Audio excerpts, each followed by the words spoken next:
밑줄 친 반란에 대한 설명으로 옳은 것 골라보겠습니다. 중국번의 군대가 밀려온다. 자, 여기 보시면 중국번이라고 되어 있는데 옳다고요? 증국번이죠. 중국번. 중국번. 이 사람은 청나라 관료인데 한족 출신의 청나라 관료입니다. 이 증국번은 이홍장과 함께 태평천국 운동을 진압을 한 인물이죠. 그리고 양무 운동을 추진한 인물이기도 합니다.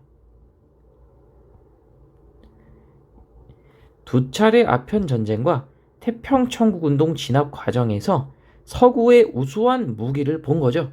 여기에 이제 충격을 받고 이 중국부는 태평천국 운동을 진압하면서 이제 이용장과 함께 양무 운동을 본격적으로 추진하기로 마음을 먹은 것입니다. 그래서 서구의 발달한 무기 기술을 중심으로 해서 기술 도입을 적극적으로 추진하는 양무 운동을 이 증국보가 이용장이 앞장을 서서 전개를 했던 것이죠.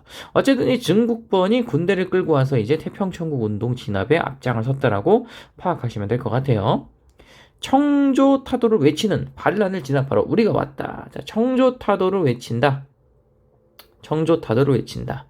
이 반란이 바로 이 태평천국 운동입니다. 이거는 뭐 어렵지 않게 우리가 짐작을 할 수 있어요. 청조타도를 외친다. 이 태평천국 운동의 구호가 멸만흥한이었거든요. 멸만흥한. 만주족을 멸망시키고 한족을 흥하게 한다라는 구호를 외쳤던 게 바로 이 태평천국 운동입니다. 태평천국 운동은 청나라 말기를 휩쓸었던 대규모의 농민 반란이에요.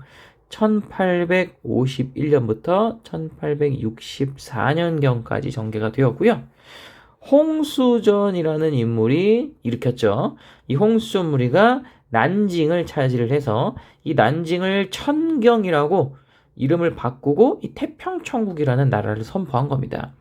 이게 결국은 이제 청나라에게 진압이 되는데 그 과정에서 굉장히 큰 인명피해가 발생을 했다라고 볼 수 있겠고요. 종교적인 색채를 띤 농민 반란이다라고도 우리가 이야기를 할 수 있겠습니다. 그리고 앞에서 얘기했지만 증국번과 이용장 같은 한족 출신 청나라 관료가 이걸 진압을 하는데 앞장섰는데 청나라 정규군을 데리고 진압을 한 게 아니라 이들이 이제 개인적으로 조직한 향용이라 불리는 무장 집단 그리고 서구 열강의 군사적 지원을 받아서 이것을 이제 진압을 했다. 그래서 그 과정에서 서구의 무기의 우수성을 깨달았다. 이것은 양무운동 추진의 배경이 되었다라고 우리가 알아두면 좋을 것 같습니다. 그리고 이 태평천국 운동 과정에서 홍수전을 비롯한 지도부가 이런 것을 주장을 했어요. 토지를 균등하게 분배한다. 그리고 남녀는 평등하다.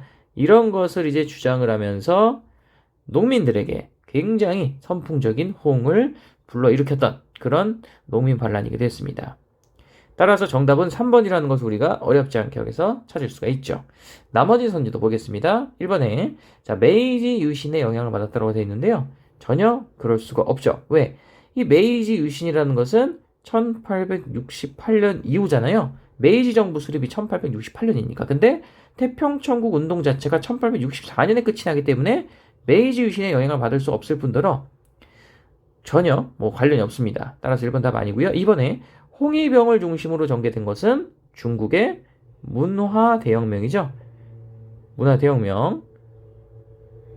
문화대혁명은 중화인민공화국에서 전개된 정치운동이고 마오쩌둥이 대약진운동의 실패로 실추된 자신의 권력을 회복하기 위해서 벌인 정치운동이다. 여기에 이제 주로 학생과 청년들로 구성된 홍위병들이 앞장섰다라고 볼 수 있겠습니다.